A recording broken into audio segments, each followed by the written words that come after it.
Dear Patriots, before the news starts, please subscribe to our patriotic channel by clicking the subscribe button. Give us a thumbs up to this video. Don't forget to leave your opinion below in the comments section. Share the news on Facebook and Twitter so your friends see it. Thank you. MSNBC makes multiple claims that President Trump is a destroyer. MSNBC has compared President Trump to Hitler, ISIS, the KKK, 9/11, Jong Un, Stalin and more. It turns out when you run out of horrible things to compare a president to, all that is left is to call him a destroyer. Multiple MSNBC reporters talked about President Trump this way. It's really pathetic. You know, this is a guy who's supposedly a builder in the private sector. Now all he is a destroyer. He just wants to take down anything that Barack Obama did. That's no way to govern. We need some continuity in this country, and our allies expect it. Even Vladimir Putin thinks he's wrong on Iran, said MSNBC analyst Jonathan Alter. In Washington this week, America saw just how destructive President Trump can be. He's threatening a nuclear deal with Iran, killing Obamacare, engine up the heat with North Korea and telling Puerto Rico it must go it alone, said MSNBC's Chris Matthews during another show. Late Thursday night, the President of the United States sabotaged a key component of the Affordable Care Act, a move that could have real consequences for 7 million Americans. The White House announced that it would stop paying insurance companies $7 billion in subsidies, which experts say would undermine a key pillar of the Affordable Care Act, said Matthews. President Trump's actions this week are part of a larger pattern of divisive destruction, said Matthews. What will they say when destroyer loses its impact?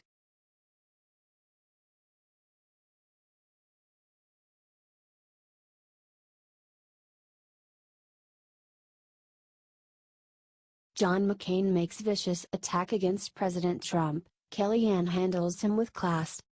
John McCain received the 2017 Liberty Medal at the National Constitution Center. At the convention, he made a speech condemning nationalism, with some thinly veiled references to President Trump.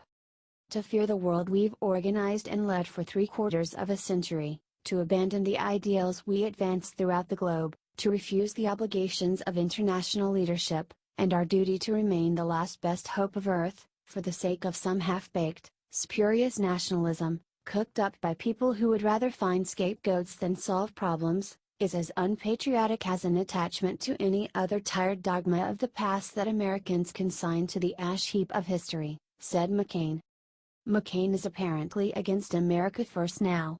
Even though his 2008 slogan was Country First. We live in a land made of ideals, not blood and soil. We are the custodians of those ideals at home and their champion abroad. We've done great good in the world. That leadership has had its costs, said McCain. Kellyanne slammed McCain for this.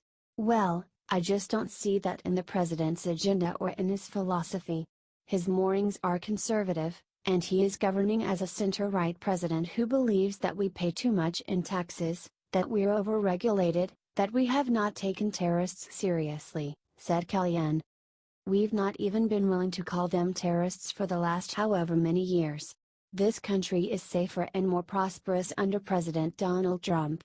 We hope we can rely upon Senator McCain's vote on any number of issues that Senator McCain has promised the people of Arizona he would do, lowering taxes, getting stronger against terrorism, obviously, again, being for free markets and being for prosperity and security around the globe, she said.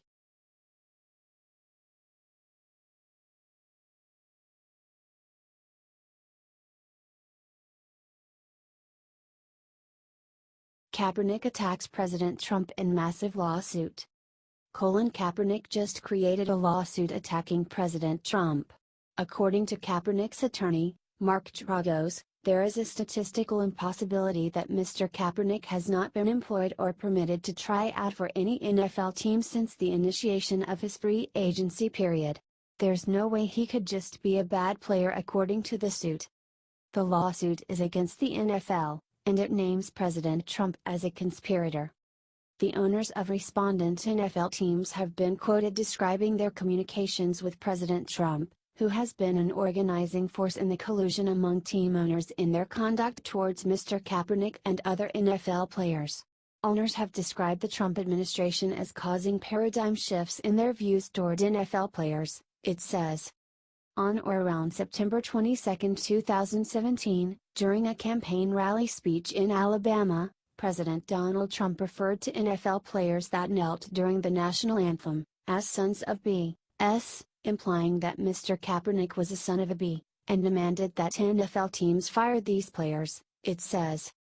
Since then, President Trump and Vice President Mike Pence have posted tweets and engaged in various public relations stunts designed to retaliate against Mr. Kaepernick and other players that have joined in Kaepernick's peaceful protest, it says.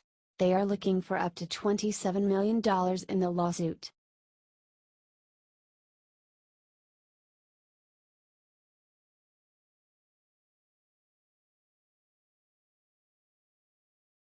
Mavericks owner Mark Cuban just revealed disgusting thing his team will do before games.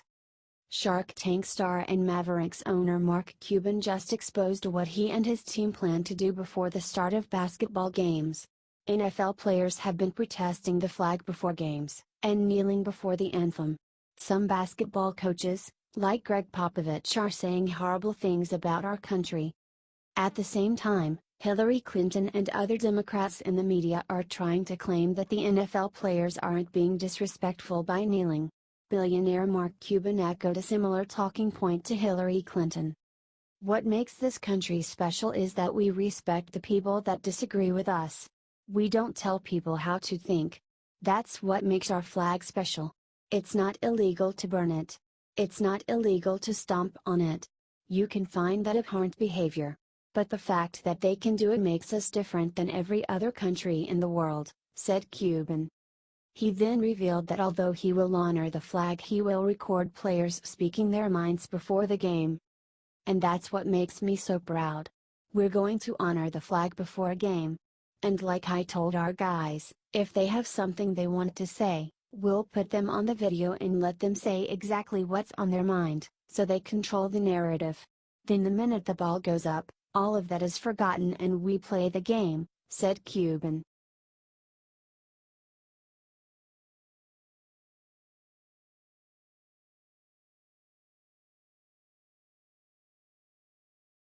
Lib Keith Olbermann just blamed Trump for Mike Tyson raping people.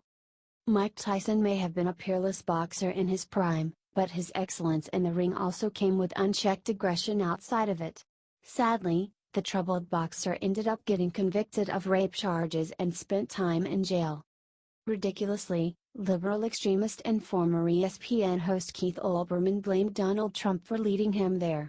On his program, Keith alleged that Trump and Don King somehow manipulated Tyson for their own benefit.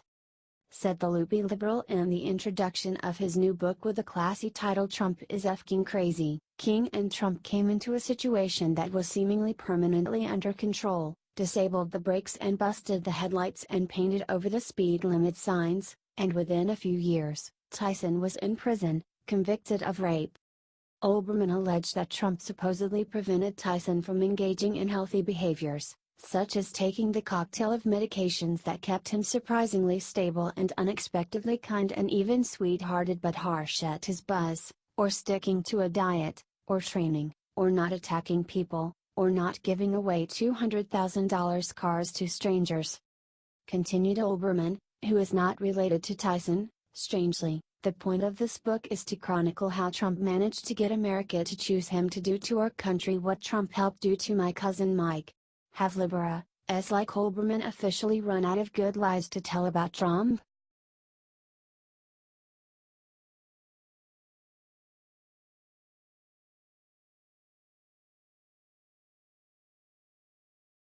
Breaking: one NFL team just apologized to the military for kneeling. Do you forgive them?